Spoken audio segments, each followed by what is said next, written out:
Well, good morning, everybody. So the intention of this video is what you're going to do is you're going to pull your plate out of the box and you're going to turn the kill switch on. You're going to plug it in. As soon as you turn it on, it's going to have a standby with 4 lines, and then you hit the power button. So you're going to have the power button on the remote. You're going to kick it on. The first thing that you'll see is the 2 left side numbers is going to be the timer. It's going to always set to 60-minute timer. And then the other 2 numbers on the right-hand side of the colon are going to be the speed. So it's going to be at 1% speed, the lowest speed possible, like walking speed. And then you're going to turn it on. As soon as you turn it on, it's going to be at that speed at that 60-minute timer. If you desire to set, let's say, a 10, 15-minute timer, you would hit the button that says time down, and then you would bring it all the way down to 10 minutes. And then it will count down, and then once it gets to 0, it will stop. Then you have your speed up and down button, and this will change the vibration speed, increase the frequency of the vibration from 1 to 99. So it's customizable between that 100 different speed settings, which is absolutely fantastic. You can also hit the light on and off button. You don't have to have the lights running. Particularly at night, it can be a little distracting with the lights, so I turn the lights off. Then you have your pause button. You can pause where you're typically at and then hit start again.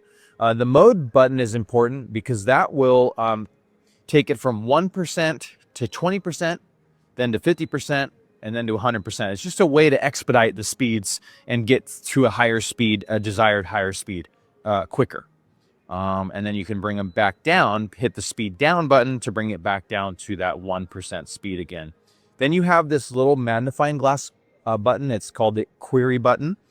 This will cycle through some different information on the display.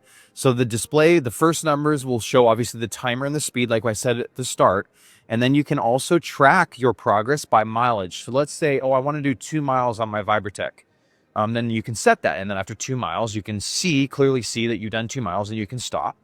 Or you can set calorie burn. Some people like to track it by calories, and that is a fun way to do it as well. As, I want to burn 500 calories. So then you would stay on the plate till you hit that 500 calorie mark. And then we'll go back to the scan. We'll scan it through and it will cycle through all the different displays. And then you can go back to the speed and the timer display.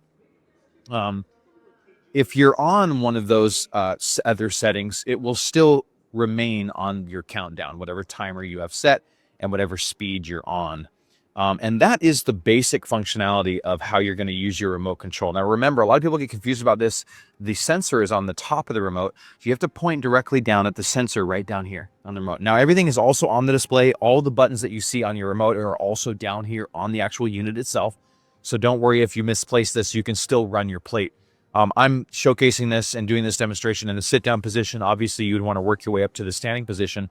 But this is a real basic way to just understand the functionality of your remote and how you're going to start using your plate. Now, a real basic way that I recommend starting out your therapy is starting out on 1% to let your body acclimate to the vibrations. And then every week, you're going to do 10-minute sessions at least 3 to 4 days a week. Ideally, you want to do 5, 6 days a week. And then you're going to increase your speed from 1 to 10% after the first week. And then you're going to do that for a week. And then you're going to go up to 20, then 30, then 40, then 50. And the goal essentially is to get to speed 50, because that's like the sweet spot. That's the 55 hertz range. That's just going to mimic jogging. But again, it's all low impact. So you're going to get up to that jogging speed, and it's going to be that low impact jogging speed, which is going to be so beneficial for you. So a quick recap. The on button, it's going to go to 60 minutes at 1% speed.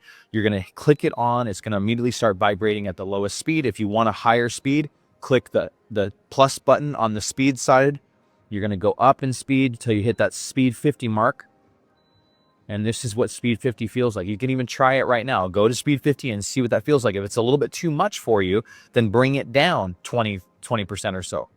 And then that timer. If you want to make sure that you're setting your 15 minutes every single day, then just set the timer to 15 minutes. When it stops, you know you've done your full time. Now, again, I want to remind you that there's no overdoing it. You can't like go 16 minutes and go, oh no, I went 1 minute over. Is that bad? No, there's no counter implications. There's nothing wrong with going over 15 minutes. I have clients that'll do an hour a day. There's no side effects for going longer than a recommended 15 minutes. 15 minutes is like a minimum goal that you want to get to, at least doing 10 minutes per day. You can even do twice a day, 10 minutes in the morning, 10 minutes at night, whatever suits your routine the best. But again, the best results come from those who can make it a part of their daily routine at least 5 days a week would be ideal for you. And that's my recommendation. And that's a little bit of a quick overview of how you're going to utilize your plate and how the basic functionality of the remote control works. So hope that helps. Again, you can ask any questions on healthisfreedom.com.